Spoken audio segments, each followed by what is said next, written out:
Assalamualaikum warahmatullahi wabarakatuh. Perkenalkan, nama saya Indra Baktiar dengan NIM 200321100051 dari Agribisnis kelas A, Fakultas Pertanian, Universitas Trunojoyo, Madura. Di sini saya akan mempresentasikan program penyuluhan guna untuk memenuhi tugas ujian akhir semester mata kuliah penyuluhan pertanian semester 3.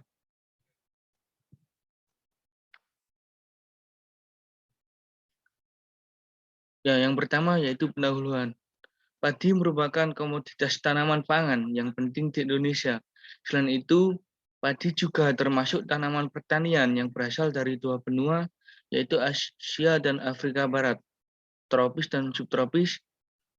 Dan padi merupakan tanaman pangan yang terpenting di dunia setelah gandum dan jagung. Di sini, padi diolah menjadi beras sebagai makanan pokok bagi sebagian besar penduduk di dunia. Negara Indonesia merupakan negara agraris, di mana sumber mata pencahariannya utama merupakan dalam bidang pertanian. Salah satunya yaitu di Provinsi Jawa Timur, di mana pada sebagian masyarakat di Jawa Timur ini bermata pencaharian sebagai petani, termasuk Kabupaten Mojokerto, di mana merupakan salah satu sentra produksi padi yang memiliki potensi lumayan tinggi, khususnya untuk pengembangan padi di sawah. Sebagian besar mata pencaharian masyarakat di daerah tersebut, yaitu daerah Mojokerto, di situ mayoritas menjadi petani, di mana hasilnya dari pertanian itu sendiri biasanya untuk dikonsumsi sebagai bahan pangan, dan ada pula yang dijual digunakan untuk menambah atau meningkatkan pendapatan ekonominya. Dan untuk selanjutnya yaitu permasalahan, di mana pada budidaya padi di Mojokerto ini, khususnya di Kecamatan Kemelagi, masih memiliki kondisi areal persawahan yang sangat luas, di mana Kabupaten Mojokerto tersebut secara tidak langsung, khususnya Kecamatan Kemelagi, itu memberikan daya dukung lingkungan, serta daya dukung pakan yang kondusif bagi tingginya tingkat populasi tikus di kawasan tersebut. Di sini tikus itu menempati relung ekologi yang sama dengan manusia, di mana setiap makanan yang dapat dikonsumsi oleh manusia, maka dapat pula dikonsumsi oleh tikus. Begitu pula dengan tempat, setiap lokasi yang dapat didiami oleh manusia, maka tikus dapat tumbuh dan berkembang dengan baik di lokasi tersebut. Oleh karena itu, dari sudut pandang antroposentris, tikus dikategorikan sebagai hama yang keberadaannya dapat menimbulkan kerugian bagi manusia.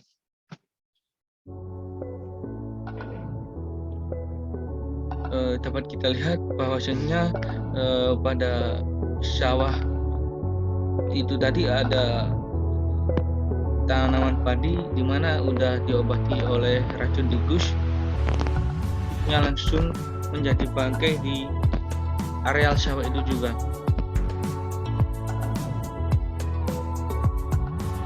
Di sini untuk populasi tikus itu sangat cepat sekali, di mana rata-rata sekali reproduksi itu mencapai 10 sampai 15 anak tikus.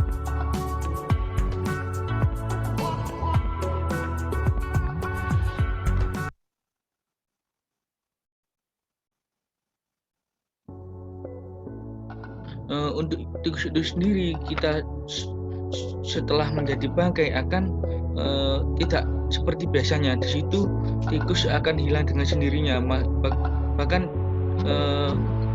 jadi untuk bangkai tikus itu sendiri kita tidak perlu mengambil ataupun membersihkannya, dikarenakan dengan areal sawah yang seperti luas seperti itu. Untuk foto tanaman padinya dapat kita lihat di video. Di situ untuk tanaman padinya sudah terkena serangan tikus, bahwasannya untuk kandungan berasnya padinya itu sudah mulai hilang, dimakan oleh tikus langsungnya, mulai dari batang, terus buah benih berasnya.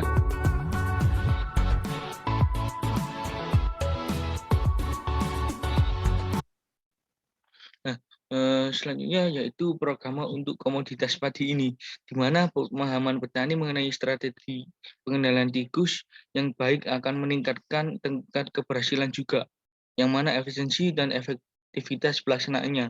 Oleh karena itu, kegiatan sosialisasi ini perlu dilakukan sebagai upaya meningkatkan produktivitas lahan pertanian dan tingkat kesejahteraan petani. Untuk pengendalian hama tikus itu sendiri dilakukan secara berkelanjutan karena keberadaan hama tikus terkait dengan tempat tinggal atau tempat berkembang biaknya, berkait juga dengan sumber makanannya.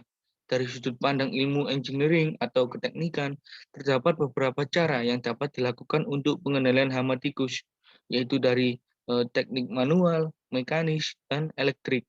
Yang pertama yaitu teknik manual, di mana pengendalian hama tikus dapat dilakukan dengan membersihkan saluran-saluran air, menghilangkan penumpukan jerami di lahan sawah, penggunaan musuh alami seperti burung hantu, menggunakan orang-orangan, atau lain sebagainya. Itu untuk cara manualnya. Selain untuk mengusir tikus, orang-orang sawah di sini itu juga memiliki fungsi untuk mengusir berbagai hama burung yang memakan tanaman padi saat fase pematangan bulir. Selanjutnya, teknis mekanis, di mana pengendalian secara mekanis ini menggunakan alat semprot api dengan menyasar lubang-lubang tikus. Kegiatan ini tentu membutuhkan kerjasama antar pemilik lahan atau kelompok tani.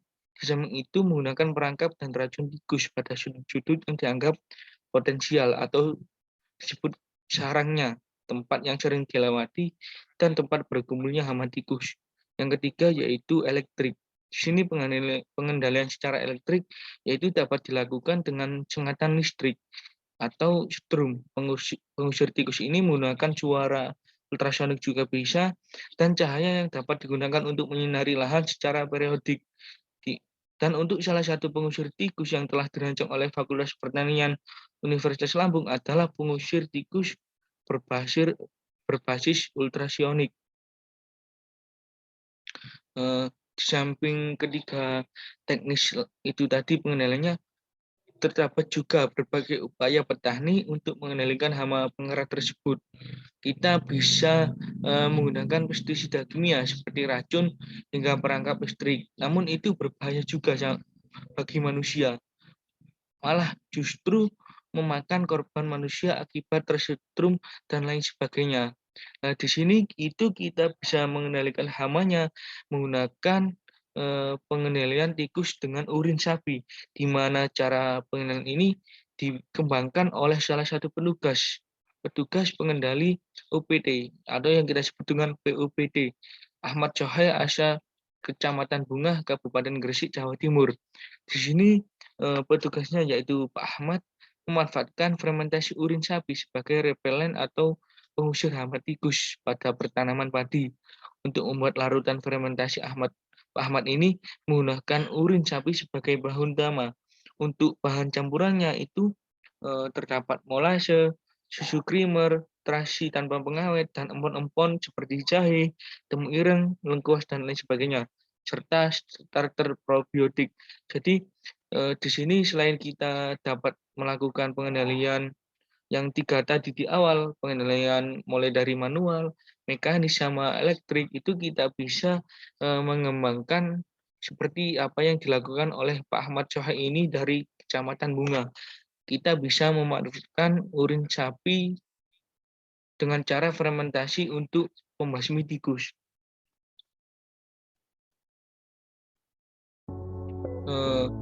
Untuk dosisnya setelah kita fermentasi urin itu tadi 1:1 antara air seni atau air yang kita fermentasi itu dicampur dengan 1:1 dengan air tawar. Nah, pada saat penyemprotan itu kita bisa menebalkan atau basahkan daerah yang rawan dari serangan hama tikus atau wering itu tadi.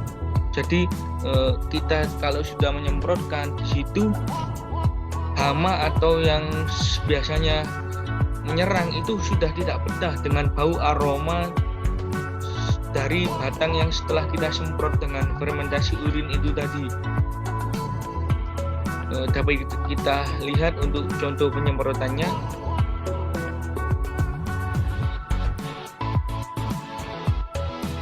kalau bisa kita lakukan penyemprotan secara merata.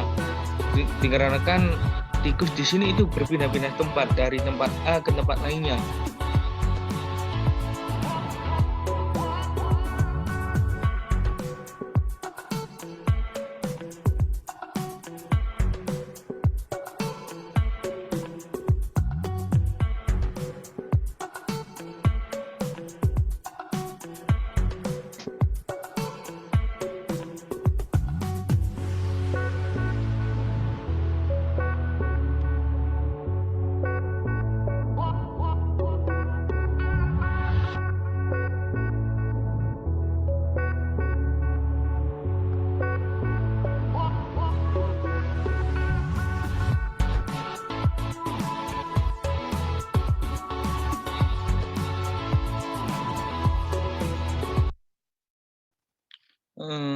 Mungkin itu saja yang dapat saya sampaikan.